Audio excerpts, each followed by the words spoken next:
पिछले दिनों विधानसभा चुनाव लड़ने की चर्चा को लेकर सुर्खियों में आई लवकुश नगर की एसडीएम निशा वांगेरे इस्तीफा देने के बाद चर्चा में है।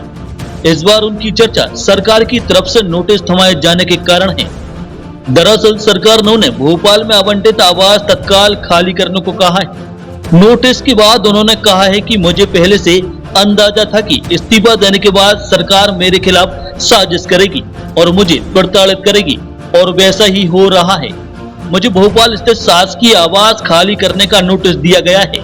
मैं आपको बताना चाहती हूं कि मेरा भोपाल से नवंबर में लवकुश नगर ट्रांसफर हुआ, लेकिन मुझे 4 महीने तक आवास नहीं मिला और मैंने परिवार सहित रेस्ट हाउस में रहकर वक्त गुजारा।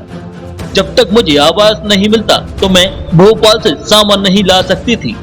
जब तक मुझे आवास मिला तो मैं इस्तीफा दे चुकी हूँ। सरकार मुझे लगातार प्रताड़ित कर रही है और इस तरह के षड्यंत्र कर रही है, लेकिन मैं डरने वाली नहीं हूँ।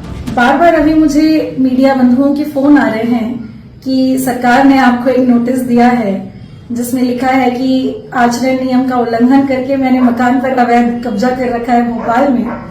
तो चूंकि मेरे पास बहुत सारे पत्रकार बंधुओं के फोन आ रहे हैं और अब कल मेरे मकान का उद्घाटन है, मैं व्यस्त हूँ, तो मैं बता देना चाहती हूँ कि जैसे मैंने आपको बताया ही था कि इस्तीफा देने के बाद जो मध्य प्रदेश शासन है वो तरह तरह के षड्यंत्र और साजिश रच करके मेरे खिलाफ जो है वो कार्य करेगी।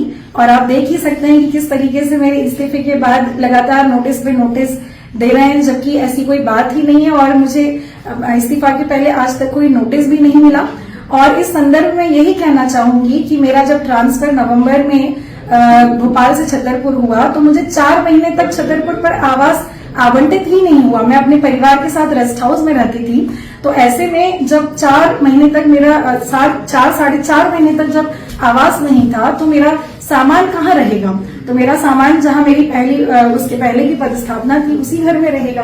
तो मेरा सामान इसलिए भोपाल में रखा था। अब जब मुझे छतरपुर में मेरा मकान अलॉट हुआ तो हम अपना सामान लेकर के जा रहे हैं, लेकिन अब तो मैंने इस्तीफा ही दे दिया है, तो अब तो इस मकान का कोई प्रश्न ही नहीं है।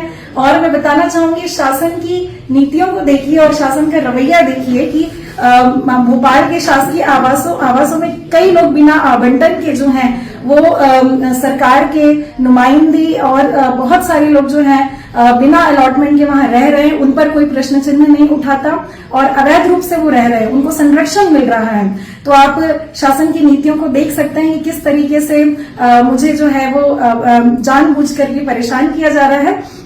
मुझे मालूम था कि इस तरह की चीजें आएंगी और लेकिन हम इन सब चीजों से डरते नहीं हैं, हम डटकर मुकाबला करेंगे। ये जितनी नकारात्मकता मेरे बारे में प्रचारित करेंगे, मुझे लगता है कि मुझे उतनी ही सकारात्मक ऊर्जा मिलेगी अपने उद्देश्यों तक पहुंचने के लिए।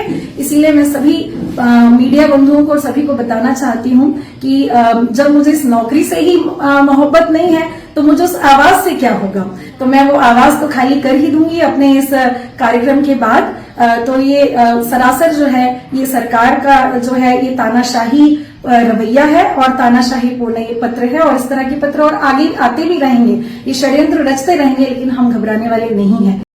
गौरतलब है कि मई के महीने की शुरुआत में निशा वांगेरे तब सुर्खियों में आई थी जब उनके विधानसभा चुनाव लड़ने की चर्चाओं ने जोर पकड़ा था और उन्होंने भी पुष्टि की थी कि उन्हें चुनाव लड़ाए जाने के लिए राजनीतिक दलों ने संपर्क किया है और बैतूल जिले की 8 विधानसभा सीट पर उनके नाम से सर्वे भी कराया जा रहा है, लेकिन मौजूदा स्थिति में इस्तीफे की वजह व्यक्तिगत बताई गई है।